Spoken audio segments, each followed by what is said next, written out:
Bon, j'espère que tout le monde va bien, c'est le Sunday Club. Vous connaissez la fine équipe, hein, on revient. Comment tu vas, Nadia? Ça va très bien, très bien. Et toi? Écoute, moi ça va très bien. Non mais franchement ça fait plaisir. Je te demande jamais comment tu vas, c'est horrible. Petit setup. Mais tu sais, en plus j'attends. Et moi. Et toi, Gaël, ça va? Écoutez, moi ça va très très bien. Et toi, Julien, ça va? Moi ça va très très bien. Et puis ce qui est cool, on le disait un peu en off parce que là ça fait 2 heures qu'on est ensemble, qu'on papote et tout.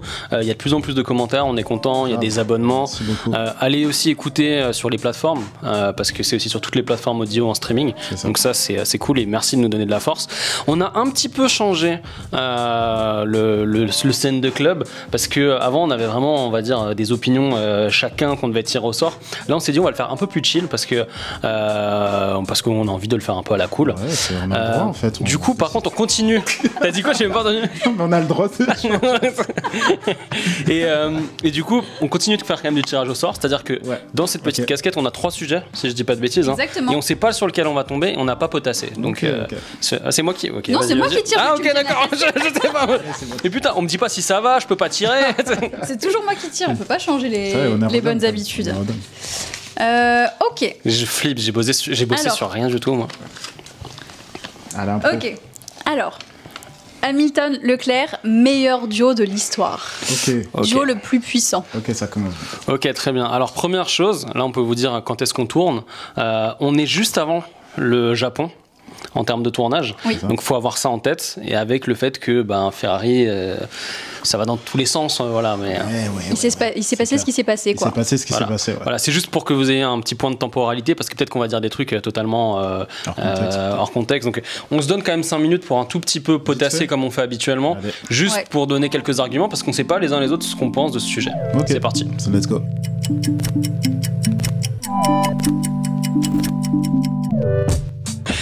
Bon, allez, c'est bon, on a eu nos 5 minutes, histoire de mettre quand même un petit peu des trucs en tête. On a le chronomètre, il est en route le chronomètre? Ouais, ça y est, c'est bon. Ok, parce qu'on va essayer de pas être trop long. On sait pas ce que... Alors bon, moi je pense savoir ce que pense Gaël quand même. Sur Hamilton et Leclerc. Charles Lewis. On commence sur, on va dire, grille 2025, en tout cas sur ce line-up 2025, et après on ira sur le côté ever. On va remonter jusqu'à Fangio. Soyez là. Non, mais il est... En fait, même en termes de... Hors piste, enfin, il a une aura, ce duo. Enfin, c'est... Je sais pas, moi j'ai rarement vécu ça dans le milieu du sport, quoi. Enfin, je sais pas, ils transmettent un truc, les deux. Enfin, tu sens que... Je sais pas, je les trouve hyper complémentaires, en fait. En termes de duo, même s'ils seront forcément à la lutte, tu vois, mais... je sais pas, ils vont bien ensemble.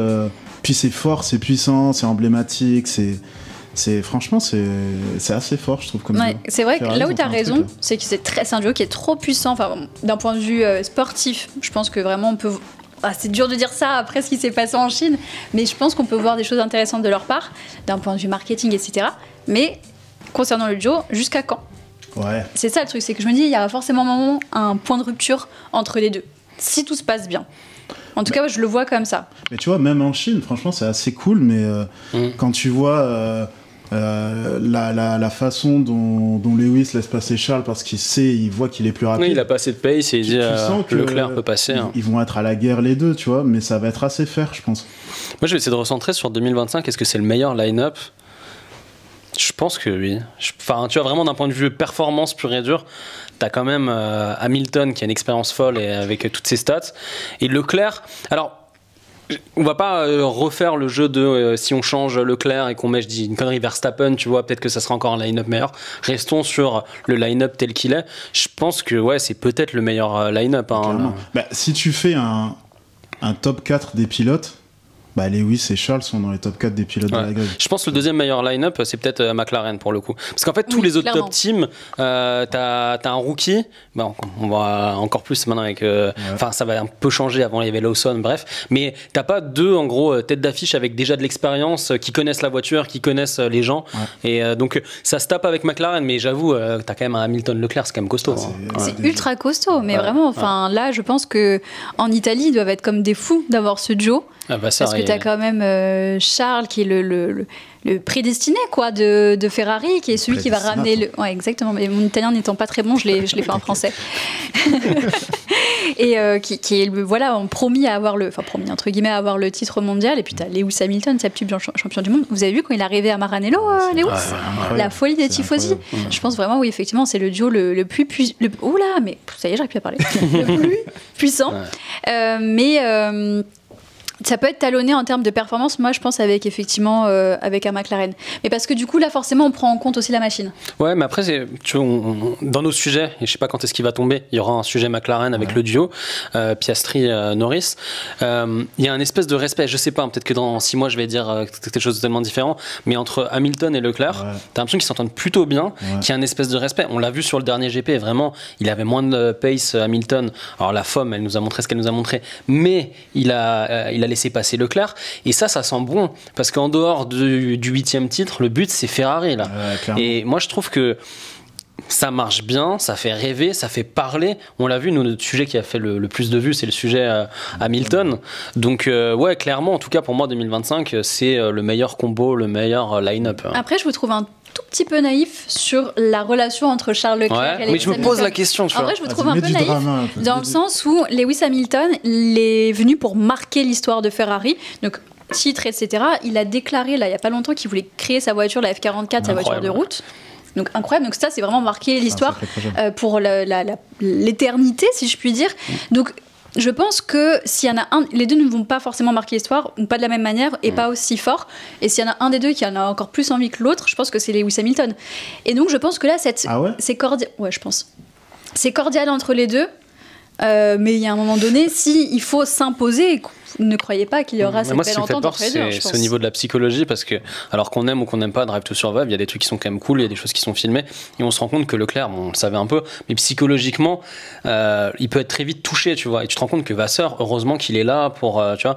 Et moi je me dis, si Hamilton prend beaucoup la lumière, c'est ce qui arrive depuis quelques temps, et qui prend après aussi le dessus, un peu comme un pilote numéro 1 au bout d'un moment, j'en sais rien, pour des performances, pour un pace, pour ce que va dire l'équipe. Là, ça peut être compliqué aussi même à gérer pour Leclerc. Quoi. Après, Leclerc, il disait qu'il était content qu'il y ait moins de lumière sur lui avec l'arrivée de... J'ai l'impression, pour l'instant, c'est cool, parce qu'il est focus avec ses ingés, sur la voiture, etc. Mais un peu comme tu le dis, hein, au fur et à mesure de la saison, c'est vrai que t'as besoin de cette aura autour de toi, t'as besoin... Puis quand t'es habitué quand même, de rien, même par rapport à Ferrari, c'est le petit prince, quoi. Tiens, Encore une fois, je redis, disclaimer, vous allez le voir beaucoup plus tard, nous on en est un Grand Prix de Chine-Japon, peut-être que d'ici là tout va changer, peut-être qu'il y aura eu des dramas entre-temps, mais c'est vrai que... on en a parlé de 2025, parlons peut-être un peu de duo aussi pour être un peu plus intemporel. Ever, est-ce que pour vous, ce line-up, c'est le meilleur line-up qu'il y a jamais eu, ou finalement, dans le passé, il y a eu des meilleurs line-up Moi, dans la vie, je me fie à pas grand monde, mais Lewis, il a une parole d'or, je trouve, et il a dit, lui et Charles, c'est le meilleur duo de l'histoire. Il a dit... Ah ouais, je savais pas. Ouais, si, il a dit, Ouais, il a dit. C'est assez choquant d'ailleurs, parce que je trouve que ça peut faire même prétentieux, tu vois. Mais je pense que le fait qu'ils disent... Parce que tu sais, un Hamilton Alonso, c'était costaud aussi. Non mais tu vois, c'était très costaud. Après, bon, il y a mésententes, trucs, qui venaient en tant que rookie, très vite il prend plus de place et tout. Mais je veux dire, en termes de performance pure, c'était fort aussi. C'était très fort. Même quand tu regardes ce qu'a pu faire en gardant toujours Hamilton dans l'équation avec Rosberg aussi. Ouais, j'avoue. En vrai, c'était assez fort, c'était hyper prenant. Mais après, avec autant... Je sais que toi, t'aimes bien le côté aura des pilotes. Je pense avec autant d'aura... Et après, ça sert à rien d'aller non plus trop loin. Après, sur Prost, Senna, tout ça, on va aller très loin. C'était de la concurrence. C'était pas des partenaires, c'était une rivalité. Ouais, c'était vraiment des rivaux, pour le coup. C'était pas un duo de pilotes qui travaillaient ensemble, c'est ça que je veux dire. Mais après, c'est vrai. C'est vrai que c'était vraiment des rivaux. C'était pas vraiment des coéquipiers. Ouais, non, c'est ça. Clairement. Donc, non, après, en termes de coéquipiers, un mec comme Bottas, c'est le mec... Non, mais c'est le mec parfait, il est carré, truc et tout. Après, il y a aussi le fait qu'à cette période-là, la voiture faisait que, tu vois. Mais c'est vrai que là, on a un peu deux pilotes numéro 1. C'est là où un Bottas était plus un pilote numéro 2, et même si au début, à chaque fois, il croyait que, un peu à la Pérez, après ça s'essoufflait. Mais c'est vrai que quand tu regardes dans le passé, là, ce qu'ils ont fait, et franchement, c'est vulgairement c'est couillu de la part de Vasseur parce que ça a l'air de bien se passer, on verra sur le long terme, mais c'est osé de mettre dans la même équipe un Hamilton et un Moi je trouve pas ça osé, je trouve ça du pur génie. Parce qu'il y a plein de gens au début quand c'est passé, quand on l'a su. Mathieu Binotto, il a dit qu'il aurait pas fait. Bon, après lui, bref. Ouais, après lui. Et bientôt le comeback. C'est vrai qu'en fait tu mets deux pilotes qui, tu vois, en termes de motivation à aller chercher ce titre, en vrai, je les trouve au même niveau, tu vois. Enfin, Charles, ça fait longtemps qu'on attend de lui ce titre et cette première place, tu vois. Donc, ouais. Moi, j'avoue, au début, j'y croyais pas. Tu vois, je me dis ça allait pas être possible. Ils vont peut-être pas finalement s'entendre. Enfin, je sais pas. En fait, je suis toujours pas habitué à voir Hamilton dans une Ferrari en rouge. Dans ma tête, tu vois. Et j'ai regardé le Grand Prix avec ma copine. Et tu sais, Hamilton, elle cherchait le Mercedes. Mais tu sais, on n'est pas encore vraiment habitué, tu vois. J'ai ce truc-là. Je sais pas pour vous, toi, Nadia, c'est bon, c'est signé. Ouais, ça y est. Moi, casque jaune. Ouais, moi, ça y est, c'est bon. Je suis totalement habituée. J'ai l'impression que c'était comme ça depuis toujours. C'est vrai, c'est ouf. Ouais. Putain, c'est ouf parce que. En fait, ça me hype tellement. Je trouve ça tellement iconique que, en fait, alors je dis pas que j'oublie le Lewis de Mercedes, mais celui de Ferrari, moi, ça y est, il a remporté mon cœur. Parce qu'on avait fait un sujet, on parlait de ça, on parlait du merch aussi, tu sais, de Mercedes qui est quand même très stylé avec le noir, le bleu, le violet, les trucs comme ça. Et on se disait, Ferrari, ça va être un truc un peu de beauf. Finalement, on voit que petit à petit, le merch il devient stylé et que le casque jaune, en fait, parce que les casques jaunes, il en avait tout au début, mais sinon, il avait quand même des casques noirs ou des trucs comme ça qui allaient avec la Mercedes. Là, en fait, tout colle. Encore une fois, il a amené son truc, tu vois. Le rouge est un peu plus dark. Le jaune, il ressort de ouf. Franchement, c'est fort ce qu'ils font. Après, faut que ça se confirme sur la piste, tu vois. Oui, c'est ça, en fait. Tu disais un truc assez juste. C'est vrai qu'en fait, il faudra juger quand ils seront assez rodés, quand ils seront vraiment à la lutte, tu vois, et que la saison elle sera lancée. La piste sera le juge de paix, en fait. Vraiment voir. Parce qu'en fait, les deux, entre guillemets, ne sortiront pas tout à fait gagnants, je pense. Parce qu'il y aura forcément un qui va prendre le pas sur l'autre. C'est comme ça, c'est la compétition. Il y en a un qui sera devant l'autre au classement pilote. Donc, lequel des deux, comment et dans quelle configuration et dans quel environnement. Et ça, il n'y a que la saison qui nous le dira. J'ai très hâte. Clairement. Est-ce qu'on a fait le tour? On est assez unanime. Hein. Ouais, j'ai essayé de chercher dans ma tête j'ai demandé à ChatGPT d'autres duos de pilotes. Alors, ChatGPT. Moi, j'aimais bien Schumacher, Barrichello. C'est une autre dynamique. Mais... Ah ouais, c'est vraiment une autre dynamique pour le coup. Mais Barrichello, tu vois, pour moi, il avait totalement le profil d'être un champion du monde. Mais bien sûr. Sans Michael.